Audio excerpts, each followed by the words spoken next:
Hello बच्चों, आज के सेशन में आप लोग का बहुत बहुत स्वागत है। ठीक है, तो चलिए आज का टॉपिक्स है इन्वर्स ट्रिगोनोमेट्रिकल फंक्शन का हम थ्योरी पर विचार करेंगे। ठीक है, चूँकि ये बहुत ही इम्पोर्टेंट टॉपिक्स है और आपके एग्जामिनेशन के लिए काफ़ी महत्वपूर्ण रखता है ये टॉपिक्स। और इस टॉपिक से एग्जामिनेशन में 8 से 10 नंबर का क्वेश्चन पूछा जाता है। ठीक है, तो सबसे पहला सवाल क्या कि जैसे हमारा थीटा है ना, ये साइन इन्वर्स है। ठीक है, और ये कॉस इन्वर्स एक्स है, ये टैन इन्वर्स एक्स है, ये कॉट इन्वर्स एक्स है, और ये सेक इन्वर्स एक्स है, और फिर क्या है कॉसेक इन्वर्स एक्स है। ठीक है, ये हमारा अच्छा इन्वर्स ट्रिगोनोमेट्रिकल फंक्शन है। तो सबसे पहला सवाल क्या कि हमारा इसके डोमेन और रेंज पर आता है। ठीक है, तो देखिए यदि कोई क्वेश्चन पूछ दे, ठीक है, कि थीटा बराबर साइन इन्वर्स एक्स है, तो साइन इन्वर्स एक्स का डोमेन और रेंज बताइए। ठीक है, डोमेन और साइन इन्वर्स एक्स का रेंज बताइए। ठीक है, इस तरह का क्वेश्चन एग्जामिनेशन में अक्सर पूछा जाता है। ठीक है, तो जाहिर सी बात है कि इन्वर्स जो है हमारा एंगल देता है और यहाँ एक्स जो है न्यूमेरिकल वैल्यू देता है। तो यहाँ पर हम डोमेन की बात करेंगे, इसका डोमेन होता है -1 से +1 और इसका रेंज जो होता है -π/2 से +π/2 के बीच होता है। ठीक है, तो ये आपको याद रखना होगा कि हमारा साइन इन्वर्स एक्स का डोमेन क्या होगा, साइन इन्वर्स का रेंज क्या होगा। ठीक है, इसी तरह से कोई क्वेश्चन पूछ दे कि थीटा बराबर कॉस इन्वर्स एक्स है और इस कॉस इन्वर्स एक्स का कोई डोमेन पूछ दे। ठीक है, कि डोमेन क्या होगा और कॉस इन्वर्स एक्स का हमारा रेंज क्या होगा। ठीक है, तो इसका डोमेन -1 से +1 होगा, लेकिन इसका रेंज जो होगा 0 से π होगा। ठीक है, इसी प्रकार से कोई क्वेश्चन पूछ दे, ठीक है, कि थीटा बराबर हमारा tan इन्वर्स एक्स है, तो tan इन्वर्स एक्स का डोमेन क्या होगा और tan इन्वर्स एक्स का हमारा रेंज क्या होगा। ठीक है, तो tan इन्वर्स का हमारा डोमेन जो होगा -π/2 से +π/2 होगा और इसका रेंज -∞ से लेकर +∞ होगा। ठीक है, तो इस तरह से हमारा क्या है, कुछ क्वेश्चंस एग्जामिनेशन में डोमेन और रेंज पर पूछे जाते हैं।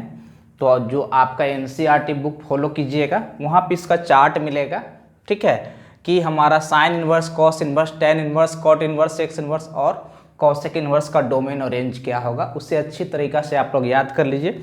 और खास करके इन्वर्स ट्रिगोनोमेट्रिकल फंक्शन के लिए हमारा त्रिकोणमिति का फॉर्मूला आपको याद रखना होगा। ठीक है, इस टॉपिक को कवर करने के लिए ट्रीगो का फॉर्मूला याद रखना जरूरी है। ट्रीगो फॉर्मूला जो 11 क्लास में आप लोग पढ़े हैं, उसे याद करना मस्ट है। ठीक है, अब हमारे जहन में और दूसरी बात आती है कि इसका प्रश्न किस तरह से एग्जामिनेशन में आता है। ठीक है, तो ज़रा देखते हैं कि और सब सवाल यानी प्रश्न जो है हमारा एग्जामिनेशन में किस प्रकार से पूछा जाता है और किस तरह से हमें सॉल्व करना है। ठीक है, तो देखिए हमारा पूछेगा प्रिंसिपल वैल्यू पर आधारित प्रश्न। प्रिंसिपल वैल्यू यानी मुख्य मान पर आधारित प्रश्न। ठीक है, मुख्य मान पर आधारित प्रश्न अक्सर एग्जामिनेशन में पूछा जाता है। जैसे को दे दिया कि थीटा बराबर साइन इन्वर्स हाफ का मुख्य मान निकालें।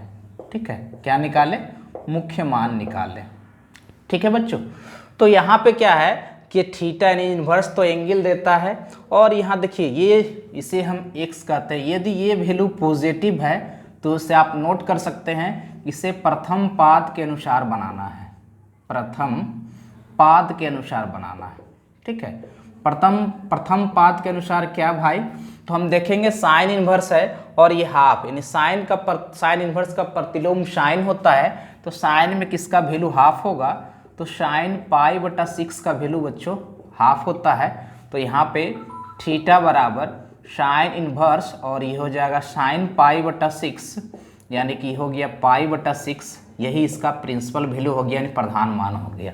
ठीक है, यदि पॉजिटिव रहेगा तो हम प्रथम पाद के अनुसार बना लेंगे, लेकिन यदि हमारा क्वेश्चन पूछ दिया इस प्रकार से थीटा बराबर साइन इनवर्स -½ का मुख्य मान निकालें, ठीक है, तो यहाँ पे हमारा ये x पार्ट जो है ये हमारा ऋणात्मक है। ठीक है, तब हम क्या करेंगे, इसे हम चतुर्थ पाद के अनुसार बनाएंगे, चतुर्थ पाद के अनुसार हल करेंगे, चतुर्थ पाद के अनुसार, ठीक है, हल निकालेंगे।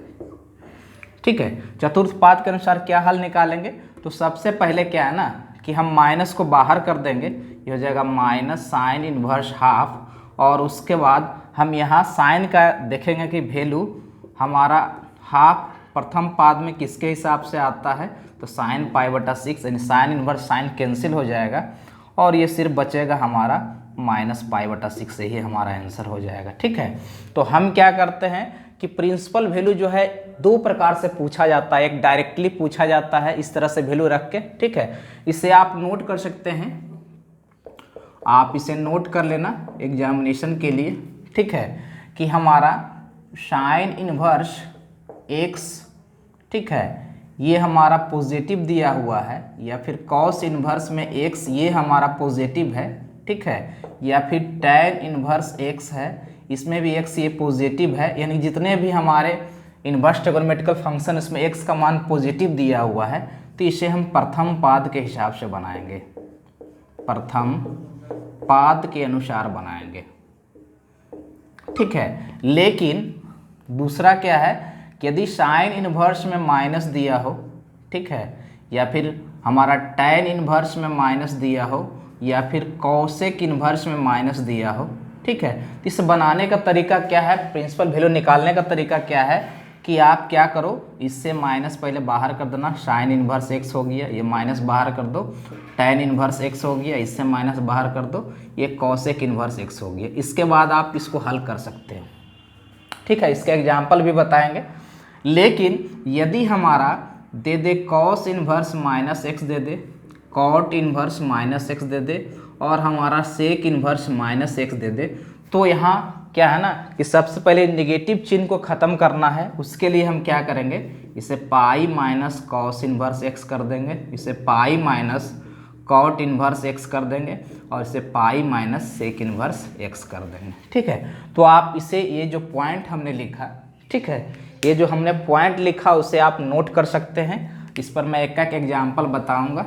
ठीक है, ये पॉइंट नोट करना जरूरी है प्रिंसिपल वैल्यू के लिए। ठीक है, जैसे सपोज डेट एक क्वेश्चन और देखता हूँ कि हमारा जो है कोई बोल दिया या फिर एग्जामिनेशन में आ गया कि क्वेश्चन इस प्रकार से कि थीटा बराबर हमारा कॉट इनवर्स, ठीक है, -1, कॉट इनवर्स -1 का मुख्य मान निकालें, का मुख्य मान निकालें। ठीक है, अब बच्चे देखेंगे तो ये याद रहना चाहिए कि साइन इनवर्स में माइनस हो, tan इनवर्स में माइनस हो, कॉसेक इनवर्स माइनस हो तो डायरेक्ट हम माइनस बाहर कर लेते हैं। लेकिन कॉसेक इनवर्स में माइनस हो, कॉट इनवर्स में माइनस हो, सेक इनवर्स में माइनस हो तो उसे हम नेगेटिव चिन्ह हटाने के लिए पाई में उसे घटा देते हैं। तो यहाँ हम क्या करेंगे, पाई और माइनस, ये हो जाएगा कॉट इनवर्स 1। अब इसे हम प्रथम पाद के हिसाब से देखेंगे तो ये हो जाएगा पाई माइनस हो गया कॉट इनवर्स, ये हो गया कॉट π/4, ठीक है, और ये हो जाएगा पाई माइनस π/4, यानी हो जाएगा ये 3π/4। यही हमारा क्या हो गया, आंसर हो गया। ठीक है, तो इसी प्रकार से आप सबों का प्रिंसिपल वैल्यू निकाल सकते हैं। ठीक है, लेकिन प्रिंसिपल वैल्यू निकालने का एक और तरीका है। ठीक है, वह क्या तरीका है उसे भी देख लेते हैं। इससे पहले आप अच्छी तरह से नोट कर लो और ये पॉइंट जो हमने नोट किया है इसे भी आप नोट कर लो। ठीक है, दूसरा तरीका हम बताते हैं प्रिंसिपल वैल्यू निकालने का। ये तो हमारा डायरेक्ट था कि हमने प्रिंसिपल वैल्यू निकाला, इस प्रकार से हमने प्रिंसिपल वैल्यू निकाला। दूसरा क्या है कि यदि क्वेश्चन में आ गया कि साइन इनवर्स हमारा साइन π/3, ठीक है, इसका क्या निकालिए, प्रिंसिपल वैल्यू निकालिए, यानी मुख्य मान निकालिए, मुख्य मान। ठीक है, मुख्य मान बराबर व्हाट, तो यहाँ पर हम इस एंगल पर विचार करते हैं कि एंगल जो है ना हमारा किस क्वाड्रेंट में है। तो ये एंगल हमारा π/3 जो है, ये एंगल जो है हमारा प्रथम पाद में है। ठीक है, जब प्रथम पाद में है तो हमें कुछ नहीं करना है, डायरेक्ट साइन इन्वर्स और साइन कैंसिल हो जाएगा और इसका मुख्य मान जो हो जाएगा π/3 और यही हमारा आंसर हो जाएगा। ठीक है, लेकिन यहीं पर क्वेश्चन पूछ दे यहाँ पे कि साइन इन्वर्स और ये साइन 2π/3, ठीक है, का मुख्य मान क्या होगा। तो यहाँ पे हम जब बताएं कि इस तरह का क्वेश्चन रहे तो एंगल पर विचार करना है। तो एंगल जो है हमारा द्वितीय पाद में है।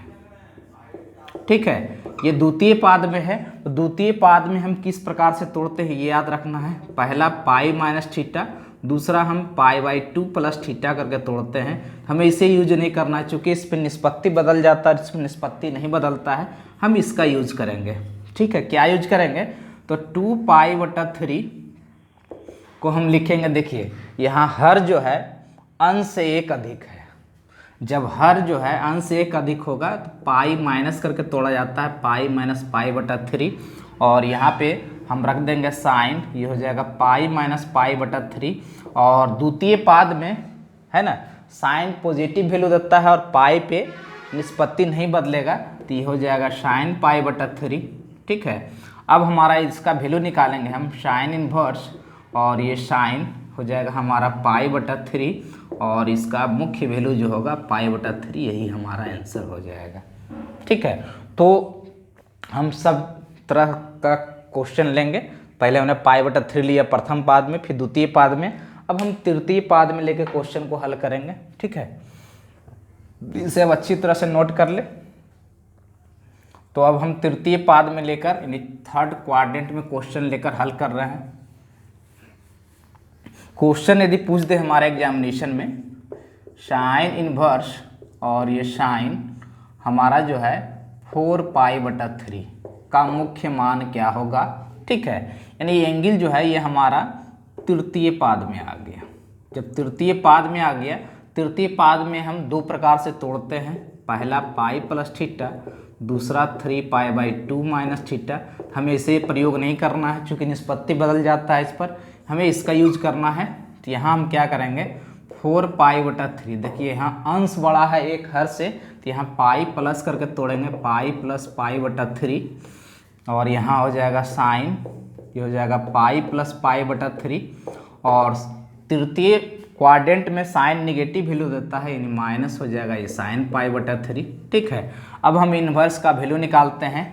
साइन इन्वर्स ये हो गया साइन 4π/3 इज इक्वल टू हो जाएगा हमारा साइन इन्वर्स और ये हो जाएगा साइन माइनस साइन π/3। ठीक है, देखिए अब साइन इन्वर्स में फिर से निगेटिव आ गया तो पहला कंसेप्ट यूज करेंगे, माइनस को हम आगे बाहर कर देंगे, ये हो जाएगा साइन इन्वर्स और ये हो गया साइन π/3 और साइन इन्वर्स साइन कैंसिल हो गया, सिर्फ माइनस π/3, यही हमारा क्या हो गया आंसर हो गया। तो इस प्रकार से हम प्रिंसिपल वैल्यू निकालते हैं। ठीक है, यदि कोई क्वेश्चन पूछ दे यहाँ पे कि साइन इन्वर्स और ये साइन यहाँ पे जो है हमारा दे दिया, यहाँ पे दे दिया चतुर्थ पाद में। ठीक है, तो यहाँ पर हो जाएगा 5, सपोज डैट दे दे 2π - π/3, हाँ 5π/3 दे दे। ठीक है, तो ये हमारा क्या है, ये चतुर्थ पाद में आएगा। जब चतुर्थ पाद में आएगा तो इसे हम कर तोड़ेंगे 2π - θ करके, या फिर हम तोड़ेंगे 3π/2 + θ करके, लेकिन हमको इसे यूज नहीं करना है, हमें इसे यूज करना है। तब हम यहाँ क्या करेंगे, यहाँ लिखेंगे 5π/3 बराबर हो जाएगा 2π - π/3। ठीक है, और यहाँ साइन लगाएंगे, साइन हो जाएगा 2π - π/3 और ये चतुर्थ पाद में साइन नेगेटिव वैल्यू देता है, ये हो जाएगा माइनस साइन π/3। ठीक है, और इसे यदि आगे हल करोगे तो यहाँ हो जाएगा साइन इन्वर्स और ये हो जाएगा माइनस साइन π/3, अर्थात ये हो जाएगा माइनस साइन इन्वर्स और ये हो जाएगा साइन π/3 और ये हमारा साइन इन्वर्स साइन कैंसिल हो जाएगा, सिर्फ बचेगा माइनस π/3, यही हमारा आंसर हो जाएगा। ठीक है, तो इस प्रकार से बच्चों हम प्रिंसिपल वैल्यू निकाल सकते हैं। वहाँ पे हमारा ये एंगल महत्वपूर्ण रखता है कि किस क्वाड्रेंट में लाई कर रहा है। ठीक है, उसके हिसाब से फिर हम एंगल निकालते हैं, प्रिंसिपल वैल्यू निकालते हैं। ठीक है, तो इस तरह का प्रश्न भी अक्सर एग्जामिनेशन में पूछा जाता है। तो आप इसे हम जिस तरह से मैंने क्वेश्चन को बनाया है उसी प्रकार से आप एग्जामिनेशन में बना सकते हैं। ठीक है, तो इसे भी नोट कर ले, ये बहुत ही मुख्य पॉइंट है। और चूँकि ये टॉपिक जो है काफ़ी इम्पोर्टेंट रखता है एग्जामिनेशन के लिए, तो इसे अच्छी तरीक़ा से समझना ज़रूरी है। ठीक है, चलिए हम फिर आगे बढ़ते हैं अगले प्रश्न की ओर।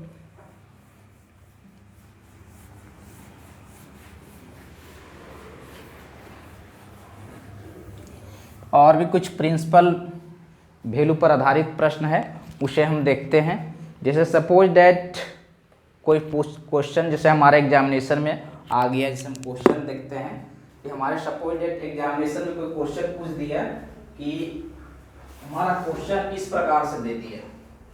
ठीक है, हमारा क्वेश्चन जो है इस प्रकार से दे दिया।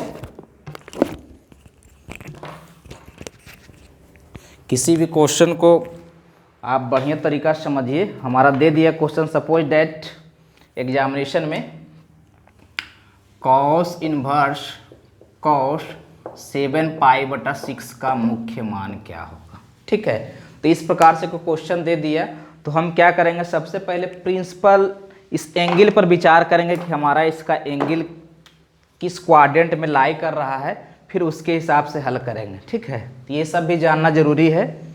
तो चलिए हम आगे बढ़ते हैं, इस क्वेश्चन पर विचार करते हैं कि हमारा इस क्वेश्चन का सॉल्यूशन क्या होना चाहिए। तो देखिए कॉस इनवर्स ये है cos 7π/6, यानी 7π/6 बोले तो ये हो जाएगा। इस तरह समझने के लिए कर सकते हैं। ठीक है, जिस बच्चे को समझ में ना आए तो ये 7 का 210 डिग्री, 210 का मतलब हो गया। ठीक है, सिर्फ समझने के लिए बता रहे हैं, ये हो जाएगा 180 और ये 30। ठीक, ये हो गया 180 डिग्री, यानी कि ये थर्ड क्वाड्रेंट में आ गया। ठीक है, तो ये तृतीय पाद में जब आ गया, तृतीय पाद में हम दो प्रकार से तोड़ते हैं। पहला क्या है π+θ, दूसरा क्या है 3π/2 - तो हमें इसे π/2 का विषम अपवर्त विषम गुणज पर विचार नहीं करना है, तो 7π/6 को लिख सकते हैं π + π/6, और यहाँ हम cos 7π/6 को लिखेंगे cos π + π/6, यानी कि ये तृतीय पाद में cos निगेटिव वैल्यू देगा, पाई पर निष्पत्ति नहीं बदलता है, ये हो जाएगा -cos π/6। और आगे हम सॉल्व करेंगे, ये हो गया cos इनवर्स और ये -cos π/6। देखिए अब यह cos इनवर्स में माइनस आ गया, तो हम पहले बता चुके हैं नोट में, इसे हम पाई में घटा देंगे, ये हो जाएगा cos इनवर्स और यहाँ से निगेटिव ये ख़त्म हो जाएगा। ठीक है, यानी पाई - π/6, इसका आंसर हो जाएगा 5π/6। यही हमारा क्या होगा, आंसर हो जाएगा। तो इस प्रकार से हम क्वेश्चन का सॉल्यूशन कर सकते हैं कि हमारा एग्जामिनेशन में इस प्रकार का क्वेश्चन दे दिया तो इस प्रकार से हम बनाएंगे। ठीक है, तो प्रिंसिपल वैल्यू पर जितने भी प्रश्न हैं उसका अभ्यास आप लोग को कर लेना है। ठीक है, क्योंकि बहुत ही बेहतरीन प्रश्न है ये, इस तरह का क्वेश्चन एग्जामिनेशन में हमेशा पूछा जाता है। ठीक है, जैसे एक क्वेश्चन हम लेते हैं, दूसरा प्रश्न लेते हैं और भी प्रिंसिपल वैल्यू पर लेते हैं। जैसे हमें कोई क्वेश्चन दे दिया, ठीक है, कह दिया कि cos इनवर्स और ये cos 13π/6। ठीक है, इसका मुख्य मान निकालिए। तो यहाँ 6 दूना 12। ठीक है, सबसे पहले हम देख लेंगे इस किस क्वाड्रेंट में लाई कर रहा है ये एंगल। तो समझने के लिए साइड में ये हो जाएगा 13/6 गुना 180। ठीक है, तो यहाँ पर क्या हो जाएगा, छोतिया हो जाएगा 18, तृतीय 39, 390 डिग्री। ठीक है, 390 डिग्री का मतलब हो गया कि यहाँ से यहाँ तक एक चक्कर मारेगा। ठीक है, तो 360 डिग्री का कोण बनाएगा और ये 30 डिग्री यहाँ पे, यानी कि ये प्रथम पाद में लाई करेगा। ठीक है, तो प्रथम पाद में लाई करेगा और 360 से बड़ा है, तब हम क्या करेंगे 13π/6 को, ये 6 दूना 12 यानी कि 2π + π/6, और यहाँ हम cos लगाएंगे तो प्रथम पाद में कि 2π पर निष्पत्ति नहीं बदलता, ये प्रथम पाद में पॉजिटिव रह जाएगा cos π/6। अब क्या है आगे cos इनवर्स लगा दो, तो कॉस इनवर्स ये हो जाएगा कॉस पाई बटा 6, इसका वैल्यू जो हो जाएगा पाई बटा 6, यही हमारा आंसर हो जाएगा।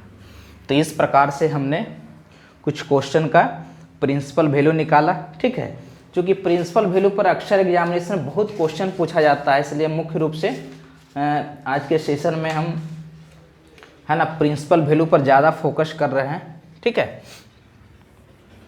तो आप इसे नोट कर सकते हैं अच्छी तरीक़ा से।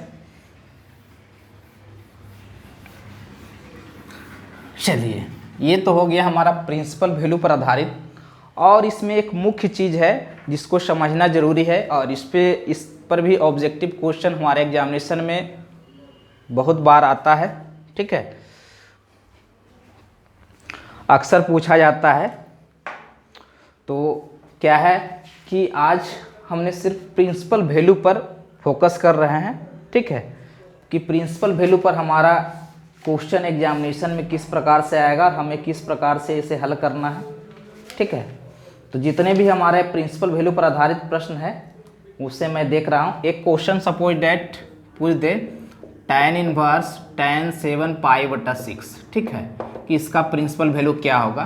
तो 7 पाई बटा 6 का मतलब हो गया, ये हो गया 7 गुने 30, ये हो गया 210 डिग्री। 210 डिग्री बोले तो ये तृतीय पाद में। ठीक है, जब तृतीय पाद में आएगा तो इसे हम दो प्रकार से तोड़ेंगे, पाई प्लस थीटा करके, दूसरा है 3 पाई बाई 2 माइनस थीटा करके। तो इसे तोड़ना नहीं है, इस पर यूज करेंगे। तो 7 पाई बटा 6 बराबर हो जाएगा पाई प्लस पाई बटा 6, और यह हमारा हो जाएगा tan 7 पाई बटा 6 इजकल टू tan हो जाएगा पाई प्लस पाई बटा 6। ये तृतीय पाद में tan पॉजिटिव वैल्यू देता है। ठीक है, तो यहाँ हो जाएगा tan इनवर्स, और ये हमारा हो जाएगा tan पाई बटा 6, यानी इसका प्रिंसिपल वैल्यू जो आएगा पाई बटा 6 होगा, यही हमारा आंसर हो जाएगा। ठीक है, और बाकी चेंज करने के लिए आप लोग पढ़े होंगे 11 क्लास में। ठीक है, ऑल स्कूल टू कॉलेज। ठीक है, इस हिसाब से हम सब साइन स्कीम जानते हैं। ठीक है, तो ये याद रखना है, ऑल स्कूल टू कॉलेज के हिसाब से हमारा क्या है कि चिन्ह में परिवर्तन होता है, पॉजिटिव नेगेटिव। ठीक है, तो हमने आज के वीडियो में देखा प्रिंसिपल वैल्यू पर आधारित प्रश्न, और भी प्रश्न के बारे में जानेंगे। ठीक है, तो सबसे पहले क्या है कि कोई भी क्वेश्चन हो उसको समझिए और शालीनता से देखना है और इसे याद रखना है। All school to college, all मैंने सभी निष्पत्ति, स्कूल मैंने यहाँ साइन, और यहाँ सिर्फ क्या होगा साइन और कॉसेक पॉजिटिव, और टू का मतलब हो गया tan, और कॉट सिर्फ पॉजिटिव, और इसका मतलब हो गया कॉस और सेक पॉजिटिव। ठीक है, तो इस तरह से याद रखिएगा साइन स्कीम, तो आपको प्रिंसिपल वैल्यू निकालने में कोई परेशानी नहीं होगी। ठीक है, कि कन्वर्सन पर बात करते हैं कि बच्चे लोग को परेशानी होती है इन्वर्स ट्रिग्नोमेट्रिकल को कन्वर्सन को लेकर। ठीक है, जैसे क्या है कि हमारा कोई क्वेश्चन दे दिया सपोज डेट एग्जाम में कि थीटा बराबर हमारा साइन इन्वर्स एक्स है। ठीक है, तो हमारा tan में इसका परिवर्तन कैसे होगा। ठीक है, tan में इसका वैल्यू क्या होगा। ठीक है, इस तरह से क्वेश्चन दे दिया तो वहाँ क्या है बच्चे लोग को अक्सर परेशानी होती है। ठीक है, या सपोज डेट कोई क्वेश्चन दे दिया इस प्रकार से, साइन इन्वर्स हमारा sine of tan inverse, sine of tan inverse x बराबर वाट। ठीक है, तो बच्चे लोग को परेशानी होती है कि हम इसका कन्वर्सन कैसे करें। ठीक है, इन निष्पत्ति का चेंज कैसे करें, चूँकि देखिए यहाँ साइन है और यहाँ जब तक साइन इन्वर्स नहीं होगा तब तक एक दूसरे का कैंसिलेशन नहीं होगा। ठीक है, उसके लिए एक फार्मूला है, उसे आप नोट कर सकते हैं अच्छी तरह से कि थीटा बराबर ये साइन इन्वर्स लंब बटा कर्ण बराबर ये होता है कॉस इन्वर्स आधार बटा कर्ण बराबर tan इन्वर्स लंब बटा आधार बराबर कॉट इन्वर्स आधार बटा लंब बराबर सेक इन्वर्स, और ये कर्ण बटा आधार बराबर हमारा कॉसेक इन्वर्स ये कर्ण बटा लंब। ठीक है, इस तरह से हम कन्वर्सन पर हम मान निकाल सकते हैं। ठीक है, तो ये फार्मूला हमें याद रखना बहुत ज़रूरी है बच्चों। ठीक है, ये जब तक ये फार्मूला याद नहीं होगा आप लोग को, ठीक है, जब तक ये फार्मूला याद नहीं होगा तब तक आप लोग को परेशानी होगी। ठीक है, तो हम देखिए इस क्वेश्चन का आप सॉल्यूशन करने के लिए जा रहे हैं। क्या है क्वेश्चन कि sine of tan inverse x बराबर भाट। ठीक है, तो हमें इसे साइन इनवर्स में परिवर्तन करना है। तो साइन इनवर्स x बटा 1 कर दे, यानी ये हो जाएगा tan इनवर्स, ये हो जाएगा लंब बटा आधार। ठीक है, जब लंब बटा आधार हो जाएगा तो यदि हम इधर क्या कर लें ना, एक समकोण त्रिभुज बना लें और ठीक है इसे थीटा कह दे, ये हमारा लंब हो जाएगा और ये हमारा आधार हो जाएगा। ठीक है, तो यदि कंपेयर करें तो यहाँ लंब बराबर हो जाएगा x, आधार बराबर 1, यानी b बराबर 1 और p बराबर x हो गया। तो हमें कर्ण निकाल लें यहाँ पे। ठीक है, तो कर्ण निकाल लेंगे यहाँ पे, ये हो जाएगा लंब का स्क्वायर जोड़ आधार का स्क्वायर, यानी कि ये हो जाएगा हमारा x का स्क्वायर प्लस 1 हो जाएगा। ठीक है, अब हमको tan इनवर्स लंब बटा आधार बराबर जानते हैं कि हमारा साइन इनवर्स लंब बटा कर्ण होता है। इसी प्रकार से कन्वर्सन होता है। तो यहाँ tan इनवर्स x बटा 1 बराबर ये साइन इनवर्स, ये हो जाएगा x बटा ये अंडर रूट हो जाएगा x स्क्वायर प्लस 1। ठीक है, अब tan इनवर्स का कन्वर्सन देखिए साइन इनवर्स में हो गया। अब यहाँ पे इसका वैल्यू निकाल लेंगे। Sine of tan inverse x बराबर हो जाएगा साइन ऑफ, और ये साइन इनवर्स हो जाएगा x बटा under root x square plus 1। ठीक है, यानी कि हमारा ये साइन इनवर्स कैंसिल हो जाएगा, सिर्फ बचेगा x बटा x स्क्वायर प्लस 1 और यही हमारा आंसर हो जाएगा। ठीक है, तो इस तरह का क्वेश्चन में थोड़ी सी समझदारी की ज़रूरत है, फिर आप लोग को परेशानी नहीं होगी। ठीक है, तो कुछ और क्वेश्चन इस पर हम देखते हैं। ठीक है, इसे अच्छी तरह से आप नोट कर ले। ठीक है, फिर हम दूसरा देखते हैं।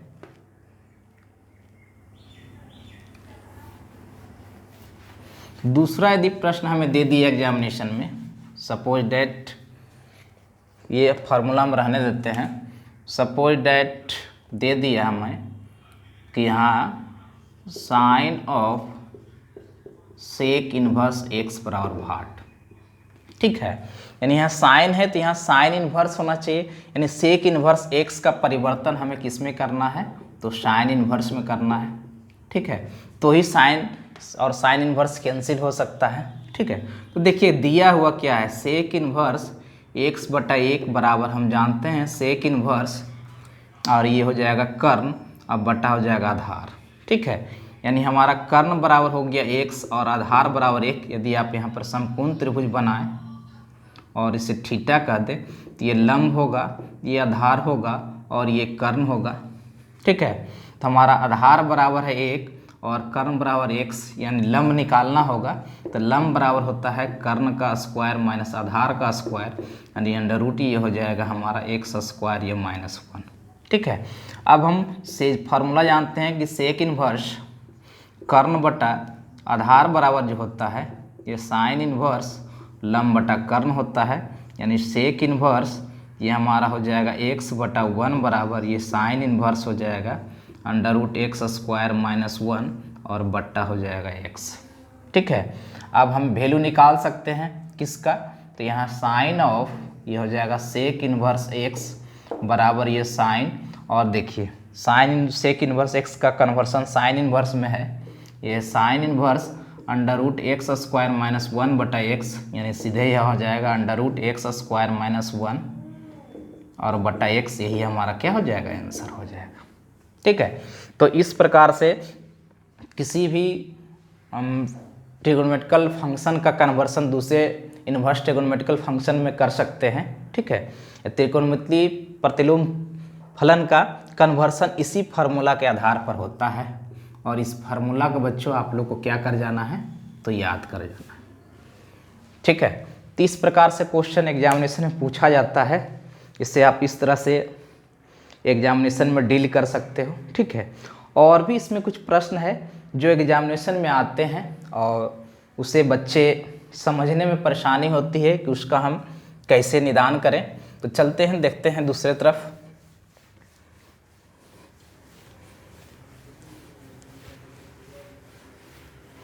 दूसरा देखिए क्या हमारा क्वेश्चन जो बेसिकली हमको थोड़ा सा परेशानी होती है, तो दूसरा हमारा प्रश्न है सरलतम रूप में रख, सरलतम रूप में लिखें। ठीक है, तो सरलतम रूप में लिखने के लिए आपको याद रखना होगा कि जैसे हमारा अंडर रूट ए स्क्वायर प्लस एक्स स्क्वायर है या फिर 1/√a² प्लस एक्स स्क्वायर है, इसके लिए हम पुट करते हैं पुट x बराबर a tan थीटा।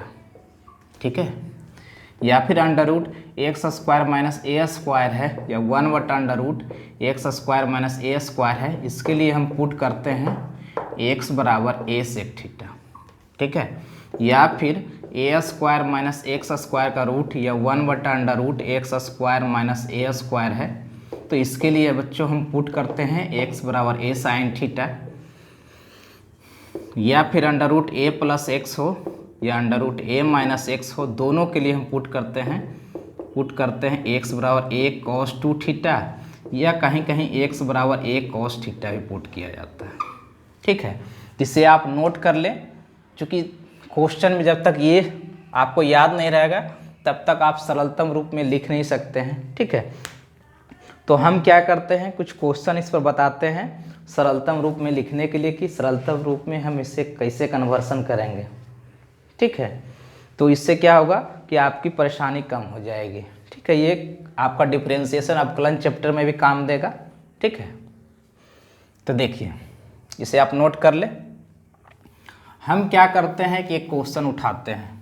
ठीक है, क्वेश्चन जैसे कि हमारा है थीटा बराबर tan inverse under root 1 plus x square minus 1/x को सरलतम रूप में लिखें। ठीक है, तो देखिए यहाँ पर under root 1 plus x square है, under root 1 plus x square है, तो इसके लिए हम पुट करेंगे x बराबर tan थीटा, यानी कि थीटा बराबर ये हो जाएगा tan इनवर्स x। ठीक है, अब इससे हम सॉल्यूशन करेंगे, ये हो जाएगा tan inverse under root 1 plus tan square theta minus 1 और बट्टा ये tan थीटा हो जाएगा। ठीक है, आगे सॉल्यूशन करेंगे तो ये हो जाएगा tan इनवर्स और ये हो जाएगा सेक थीटा माइनस 1 बट्टा tan थीटा, और इसका अधिक कन्वर्सन करेंगे तो ये tan इनवर्स ये 1 बट्टा कॉस थीटा माइनस 1 बट्टा ये हो जाएगा साइन बट्टा कॉस। ठीक है, और इसका आगे फर्दर हम कैलकुलेशन करेंगे तो ये हो जाएगा tan इनवर्स, ये हो जाएगा 1 माइनस कॉस थीटा बट्टा कॉस थीटा और बट्टा हो जाएगा साइन और बट्टा कॉस। ठीक है, ये चार लकीर जब आ गया तो ऊपर का आंसर हर वही रहेगा tan inverse 1 minus cos theta बट्टा cos theta into cos theta. ठीक है, और बट्टा ये हो जाएगा साइन थीटा, ये और ये काट दो तो ये हो जाएगा tan इनवर्स। ठीक है, ये हो जाएगा 1 माइनस कॉस थीटा और बटा साइन थीटा, इसका फॉर्मूला होता है tan θ/2। ये हो जाएगा tan इनवर्स, हो जाएगा tan θ/2, यानी हो गया θ/2। ठीक है, और इसका जो वैल्यू हो गया यहाँ पे नहीं दिख रहा होगा तो यहाँ पे आप लिख सकते हैं कि θ/2 बराबर हो जाएगा हाफ, और ये tan इनवर्स x से ही हमारा आंसर हो गया। ठीक है, तो सरलतम रूप में आप जब तक जो मैं पहले नोट करके लिखा हूँ उसे जब तक याद नहीं रखिएगा तो ये सरलतम रूप में यानी बड़े रूप को छोटे रूप में आप नहीं बदल सकते हैं। ठीक है,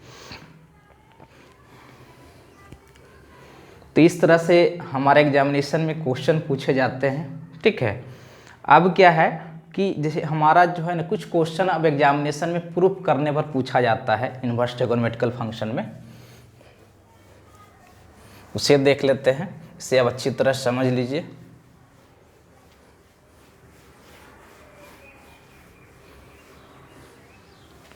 आजकल कुछ क्वेश्चंस पूछे जाते हैं एग्जामिनेशन में। ठीक है, जैसे सपोज डेट एक हम प्रश्न लेते हैं, कहता है to prove that 3 cos inverse x बराबर sine inverse 3x minus 4x³ और यहाँ पर दिया हुआ है x बिलोंग्स टू -½ से +½ ठीक है, इस तरह का क्वेश्चन भी एग्जामिनेशन में पूछा जाता है। तो सबसे पहले हमारा साइन इनवर्स है।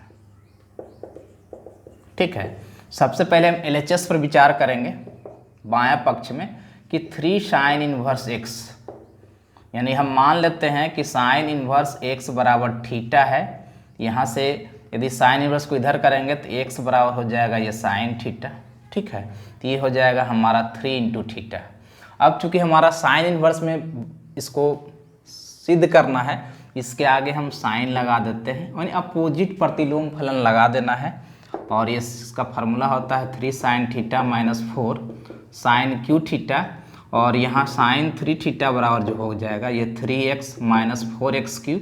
अब हम क्या करते हैं कि दोनों तरफ साइन इन्वर्स लगाते हैं, इधर साइन इन्वर्स साइन 3 थीटा और ये हो जाएगा साइन इन्वर्स, ये हो जाएगा 3x माइनस 4x क्यू, ठीक है। तो यहाँ हो जाएगा 3 थीटा बराबर sign inverse 3x minus 4x Q, और यहाँ हो जाएगा 3 साइन इन्वर्स x बराबर हो जाएगा साइन इन्वर्स, ये हो जाएगा 3x माइनस 4x क्यू, ठीक। इस तरह से हमने ये प्रूफ कर दिया। तो इस तरह से अब एग्जामिनेशन में क्वेश्चन पूछे जाने लगे हैं, ठीक है। और इस पार्ट को आप प्रूफ कर भी सकते हो, नहीं भी कर सकते हो, कोई दिक्कत नहीं है। लेकिन क्या है, यदि इसे प्रूफ करना चाहोगे, ठीक है, तो देखिए इसे लेके चलना होगा। क्या भाई, तो हमारा 3 इंटू थीटा, 3 इंटू थीटा का जो वैल्यू होगा -π/2 से +π/2 के बीच में होगा। 3 से भाग दीजिएगा, समेत π/6, ये थीटा हो जाएगा, ये π/6।